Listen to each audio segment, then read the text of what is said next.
Salut à tous et à toutes, c'est Yuri-sama, on se retrouve pour un nouvel instant All-In qui portera aujourd'hui sur l'archétype du tout nouveau deck de structure, Barrière de glace. Alors c'est un archétype qui contient quand même une quarantaine de cartes, donc vous vous doutez bien que je peux pas m'étendre sur chacune d'entre elles. En revanche, un avantage certain d'avoir eu ce deck de structure, c'est que pas mal de leurs cartes ont été désormais rééditées avec du PSCT, ce qui fait que leurs textes sont beaucoup plus clairs. Donc si jamais vous possédez des versions plus anciennes, allez sur la base de données officielle ou même Wikipédia pour aller justement vérifier, voir si le texte de vos cartes n'a pas été mis à jour. Pour terminer cette intro, je vais juste préciser que je ne parlerai pas de la fusion Trishula, puisque je l'ai déjà fait dans mon instant ruling sur les staples numéro 6.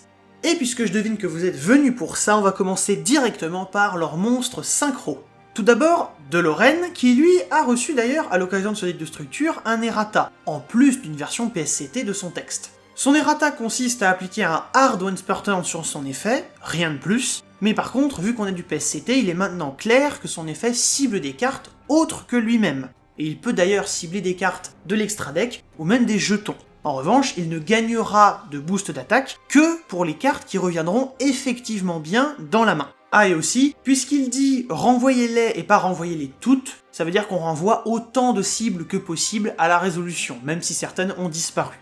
Alors on peut enchaîner sur Bryona, qui est lui aussi un monstre qui a subi des changements dans son texte au cours de son existence, donc faites bien attention à appliquer le bon texte, le plus récent, celui que je vous affiche à l'écran. Son effet d'ignition et celui de Gungnir demandent précisément de défausser au cimetière, donc bien que ce soit une défausse, si Macrocosmos est sur le terrain, on peut pas activer ses effets, puisque les cartes ne peuvent pas aller au cimetière. Et eux aussi d'ailleurs, ils renvoient ou détruisent autant que possible à la résolution, donc c'est comme Deloren.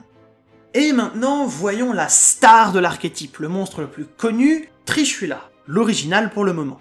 Alors déjà, il active son effet déclencheur lorsqu'il est invoqué par synchronisation, et c'est un effet optionnel. Il peut donc rater son timing d'activation. Alors bon, dans le cadre d'une invocation synchro classique, c'est pas censé arriver. Mais par exemple, si vous l'invoquez via l'effet de formule synchronique que vous avez activé en Chaining 2 ou plus, du coup vous pourrez pas l'activer, puisque fatalement l'invocation ne sera pas la dernière action de cette chaîne. Aussi, cet effet est assez connu dans sa comparaison avec sa version Nécrose, puisque les deux ont à peu près le même effet, à ceci près que la version Nécrose doit bannir exactement 3 cartes, alors que le Trishula original est beaucoup plus permissif. Il va bannir une carte dans autant d'endroits que possible. Donc par exemple, s'il n'y a pas de carte dans le cimetière, il va quand même bannir le reste, alors que la version Nécrose, c'est tout ou rien.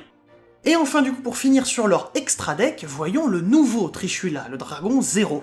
Je peux faire la même remarque sur le timing d'activation de son premier effet déclencheur, mais c'est surtout le deuxième qui va être intéressant parce que il est assez long, il est un petit peu compliqué, mais vous allez voir qu'on peut le comparer à une autre carte bien connue. Alors tout d'abord, il n'invoque pas Trishula par synchro, donc il n'y a même pas besoin de se demander si on peut activer l'effet de Trishula, puisque non, de toute façon. Par contre, ce qu'il faut bien comprendre, c'est ce qui suit cette invocation. On retrouve la notion de gel de l'attaque, entre guillemets, dans le sens où l'attaque devient une certaine valeur. Alors que ce soit d'ailleurs pour les monstres adverses ou Trishula, c'est pareil pour les deux. Ça fonctionne en fait presque exactement, cet effet, comme gouttelette de l'interdit. La différence, c'est simplement que les modifications, sur gouttelette, elles durent jusqu'à la fin du tour, et ici, il n'y a pas de limite indiquée, donc ça dure tant que les monstres affectés restent face recto. Voilà. Pour donner un exemple concret de ce que ça donnerait, si on prend un accès-codeur bavard boosté à 5300 d'attaque, on applique cet effet sur lui, et son attaque passera à 2650. Et ses effets seront annulés, mais étant donné qu'on a redéfini l'attaque, on oublie totalement le boost qu'il s'est donné, et donc même si là on annule bel et bien ses effets, on ne prend pas en compte la disparition de son boost, il restera simplement à 2650. Son attaque actuelle a été complètement redéfinie, refixée à une nouvelle valeur.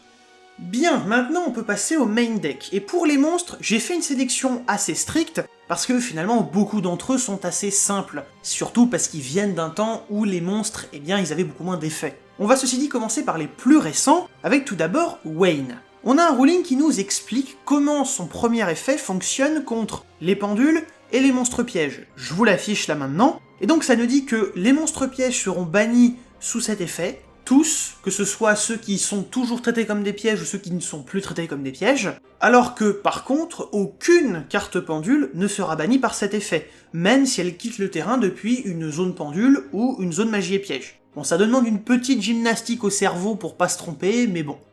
On a ensuite la Révélatrice, qui empêche l'adversaire d'invoquer par sacrifice. Mais bon, bien que ce soit évident pour une bonne partie d'entre vous, j'en suis sûr, je vais quand même bien préciser que ça ne limite que les invocations sacrifice. Comprendre les invocations normales, mais avec des sacrifices. Mais tout ce qui est invocation spéciale, rituelle ou encore pire, synchro, lien, etc., tout ça ce ne sont pas des invocations sacrifices.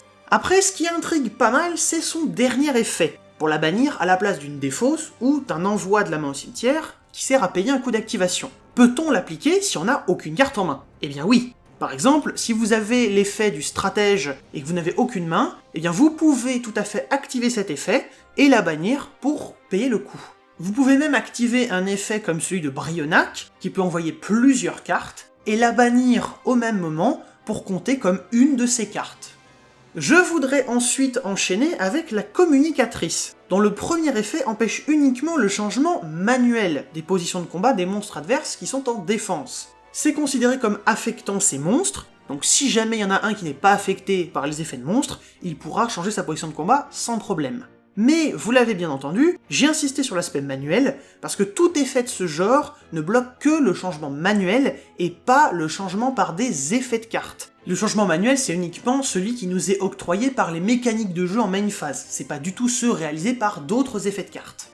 Alors ensuite, on va faire un doublé avec l'Archimage et Thaumaturge, car leur fonctionnement est assez similaire. Leur effet se résout à un instant T, puis persiste ensuite, tant que la carte reste face recto sur le terrain. Mais une fois résolu, on ne peut pas faire disparaître ces effets-là en simplement annulant leurs effets à ces monstres. Donc par exemple en retournant absorption de compétences. C'est différent de l'esprit Hexa, qui, même s'il change de niveau là aussi à un instant T et ensuite ça persiste, eh bien c'est lié à son effet et c'est le genre de truc qui va être annulé si ces effets sont annulés. Donc sous absorption de compétences, son niveau redeviendrait 1. On va maintenant regarder le général Rayo qui a un effet continu pour le moins assez original. Alors voilà comment il opère. Quand l'adversaire est sur le point de résoudre un effet de monstre qu'il a activé sur le terrain, il va avoir un choix à faire. Soit il laisse l'effet se résoudre annulé, soit il décide de défausser une carte pour que l'effet se résolve sans problème. C'est cependant, et c'est à noter, une défausse qui est réalisée par l'effet de Rayo. Donc ça veut dire que si on prend par exemple Monde Ténébreux, eh bien eux ça va leur profiter s'ils affrontent ce monstre. Puisque du coup si on les défausse ainsi, ils seront considérés comme défaussés par un effet de carte de l'adversaire. Donc ils pourront activer leurs effets à pleine puissance. Et oui promis, on en parlera un jour sur la chaîne. En tout cas, j'espère. Mais bref, là on parle de barrière de glace, donc penchons-nous sur l'oracle. Elle nous dit que l'adversaire ne peut activer qu'une seule carte magie-piège par tour. On parle donc bien d'activation de cartes uniquement, pas d'effets, donc que ce soit les effets de cartes qui sont déjà actifs sur le terrain, effets continus typiquement, ou encore les effets qui s'activent autre part, typiquement là aussi dans le cimetière, eh bien eux ils sont exempts de cette restriction. Elle ne bloque en fait que les activations de cartes initiales. Également, puisqu'on ne peut en activer qu'une par tour, une petite subtilité, c'est que si on en active une et que l'activation est annulée, alors du coup on est considéré comme n'ayant pas activé la carte au final. Et donc on pourra en activer une deuxième par la suite. Et enfin, pour terminer sur les monstres, et pas des moindres parce qu'il est assez intéressant, le général Grunard a un effet continu qui permet une invocation normale bonus. Et ça c'est cool parce que, pour l'instant, j'en ai assez peu parlé. Pour ceux qui connaissent, c'est exactement comme Seraphonite, à ceci près que cette dernière, elle permet aussi une pause normale. Le général, c'est juste une invocation normale. Tous ces effets appartiennent à une même catégorie, et ils précisent tous, vous ne pouvez gagner cet effet qu'une fois par tour. Ainsi, on sait qu'ils ne sont pas cumulables entre eux, mais également en plus, ça les rend très faciles à identifier. Si vous contrôlez ces deux monstres par exemple, vous ne pouvez utiliser qu'une seule des normales supplémentaires, mais pas les deux. Et dans leur cas précis, il faut déclarer qu'on utilise cette normale tant qu'ils sont sur le terrain. On peut pas le faire après. En revanche, on peut d'abord utiliser la leur, puis utiliser notre normale de base du tour. Il n'y a pas d'ordre obligatoire. Et ça, c'était tous les monstres dont j'avais envie de vous parler. Maintenant, on va finir avec 3 magies pièges. Et pour commencer, chaîne glaciale de la barrière de glace, une des nouvelles cartes. Alors oui, c'est un rappel, mais comme il y en a encore énormément qui font l'erreur, je me sens un petit peu obligé. Non, on ne peut pas activer Ogre en réponse à l'activation du premier effet, puisque c'est un effet qui se fait à l'activation initiale de la carte. Elle n'est pas déjà face recto. Mais surtout pour ce qui est de son effet de protection, son effet continu, eh bien il est quand même hyper spécifique. Donc notez bien ceci. Il concerne uniquement les effets activés de monstres invoqués spécialement depuis l'extra deck. Par conséquent, qu'on parle d'effets continus ou de restrictions appliquées par le roi véritable de toutes les calamités par exemple, eh bien tout ça, vos monstres n'en seront pas protégés. J'avais exploré cette notion en détail dans mon instant rolling sur Dinosaur quand j'avais parlé de Divernosaur, si jamais ça vous intéresse de creuser un peu le sujet. Je voulais ensuite parler du miroir de la barrière de glace, parce qu'il faut bien comprendre comment il fonctionne, c'est de loin la carte la plus compliquée de l'archétype à mon sens. En tout cas c'est la plus originale.